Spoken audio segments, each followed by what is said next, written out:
meninos, sejam bem-vindos ao Direito das Obrigações. Nesse vídeo a gente vai falar um pouco do que são as obrigações, o que é o direito das obrigações e para que ele serve. Agora nós vamos saber o que a gente faz com a nossa capacidade de ser sujeito de direitos e obrigações em âmbito civil, o que a gente faz com os nossos bens, as consequências dos nossos negócios jurídicos e o que acontece quando a gente demora a procurar o Poder Judiciário ou quem quer que seja de direito para ir atrás daquilo que nos é devido. As obrigações são relações jurídicas estabelecidas entre um credor e um devedor.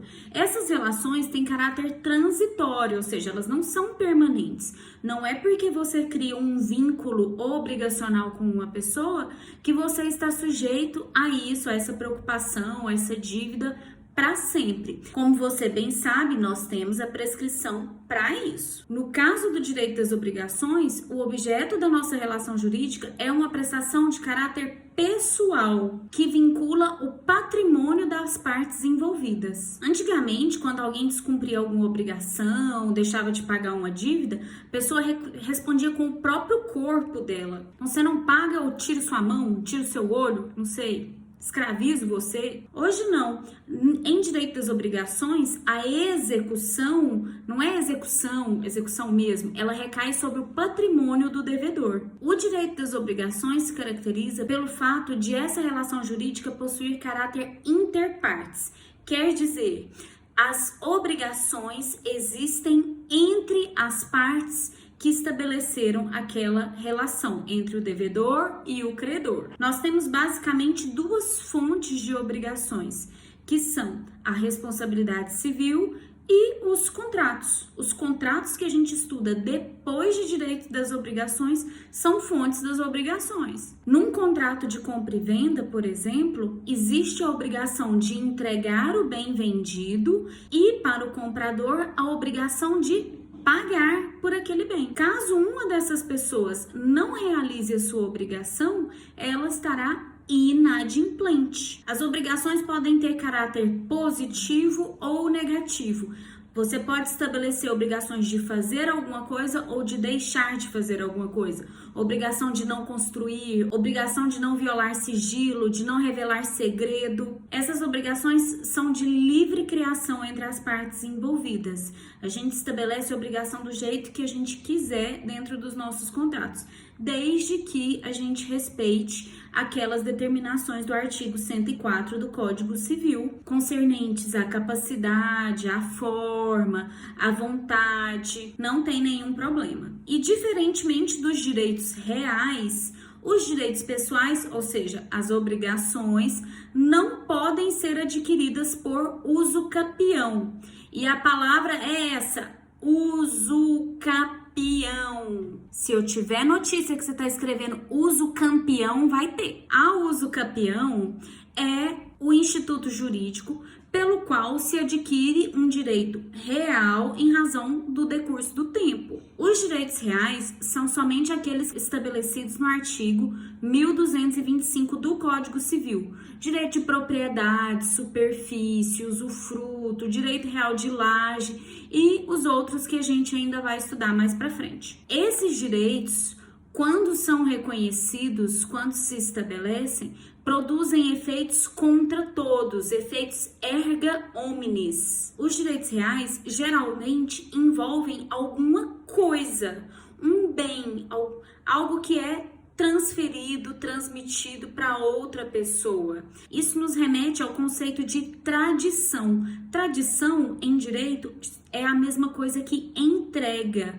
Se você entrega a tradição, no caso de um bem móvel, é a própria entrega da coisa, física da coisa. Eu te vendo um lápis, vou lá e te entrego o lápis, ele passa a ser seu.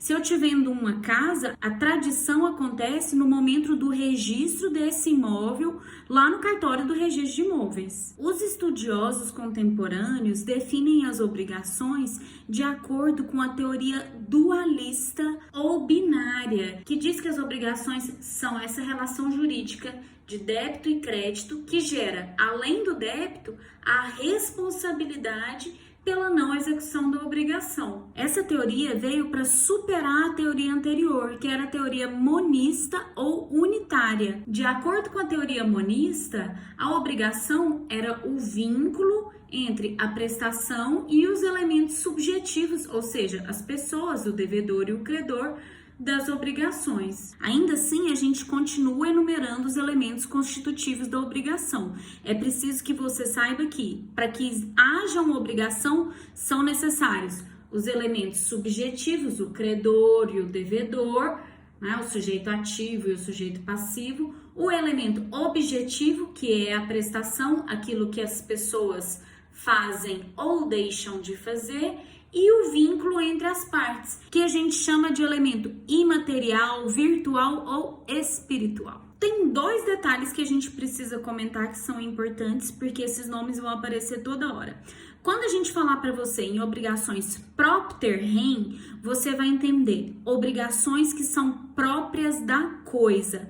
Elas acompanham aquela coisa, aquele objeto, aquele bem. Elas também são chamadas de obrigações ambulatórias, porque elas são ambulantes, entendeu? Onde o bem vai, a obrigação vai junto com ele. Um exemplo excelente de obrigações ambulatórias ou propter rem são as obrigações decorrentes do direito ambiental. Quando você compra uma fazenda, se tem uma multa, se existe uma obrigação de recompor uma área degradada, não é porque você comprou que a obrigação zera. Ela vai junto com o imóvel. Ai, prof, mas o meu tio comprou uma fazenda lá, tava cheio de problema na justiça lá com o meio ambiente, aconteceu nada com ele.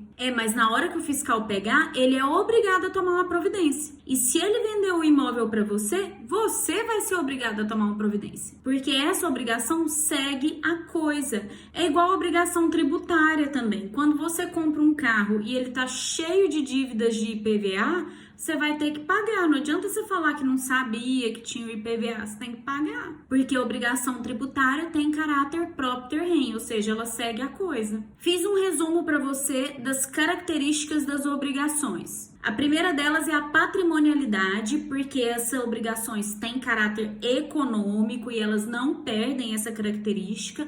Aqui no direito civil a gente resolve tudo com dinheiro. E do mesmo jeito que acontece com o direito civil de modo geral, as partes têm o dever de colaborar para que as obrigações sejam adimplidas, ou seja, sejam realizadas. Os efeitos das obrigações são sofridos pelas partes que participam dos negócios jurídicos, dos contratos, ou que estão envolvidas em um ato ilícito que gera responsabilidade. Por isso, o fato de você quebrar a janela do seu vizinho não tem nada a ver com a minha vida. É entre você e ele lá para lá. E o descumprimento de uma obrigação, dependendo do valor jurídico protegido, dependendo dos resultados causados para as partes, pode ofender a dignidade de uma delas.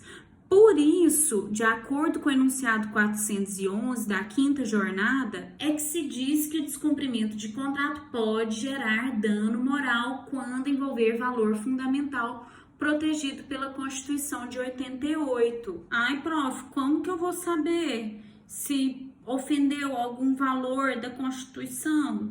Ué, se ofender direito da personalidade já gerou dano moral, ué, tá vendo? Tudo que a gente viu, em parte geral, serve para resolver as obrigações e dizer quem é que tem que pagar, quem não tem que pagar, quanto tem que pagar, se tem dano moral, se tem dano material, que tipo de dano que é. Serve para isso. E eu quero fechar esse vídeo com as duas regras de ouro do direito das obrigações, que se você entender isso, puser isso dentro do seu coração, 90% das suas contas vão ser pagas com essa matéria. A primeira delas é que a coisa se perde para o dono.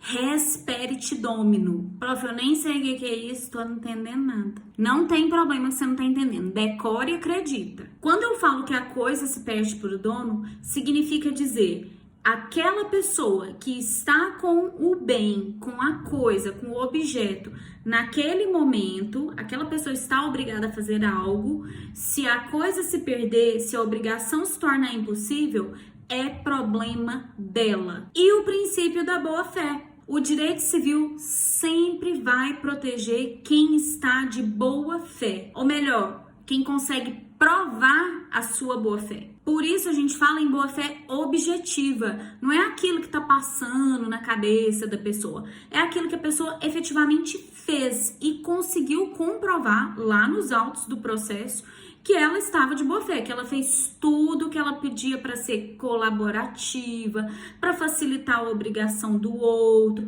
para não ofender a dignidade de ninguém, para não violar direito da personalidade, para cumprir a obrigação dela do melhor jeito possível, no tempo, no lugar, do jeito que foi combinado. Quando isso não dá certo e a coisa estraga, se perde, se deteriora, estraga totalmente ou só um pouquinho, aí a gente pode fazer basicamente duas coisas. Uma delas é resolver a obrigação, cada um vai para o seu lado com seu prejuízo, e a outra é dar um abatimento do preço. Se tiver má fé, a gente vai discutir perdas e danos também. Quando eu falar em perdas e danos, você vai entender indenização. Porque, como a gente sempre fala, aqui a gente resolve tudo com dinheiro. Nos próximos vídeos, quando a gente começar a falar das obrigações de dar, de fazer, de não fazer e tudo mais, a matéria vai ficando um pouco mais clara para você. Então, eu peço que você tenha muita paciência, estude, leia a doutrina e tome muito cuidado com a leitura do Código Civil.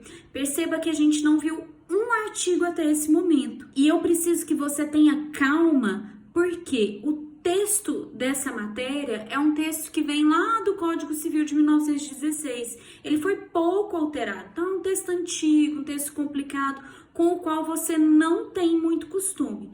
Então respira, acalma e vamos ter fé, irmãos e irmãs, porque vai dar tudo certo, tá bom? Um beijo para você, espero que você tenha gostado e até o próximo vídeo.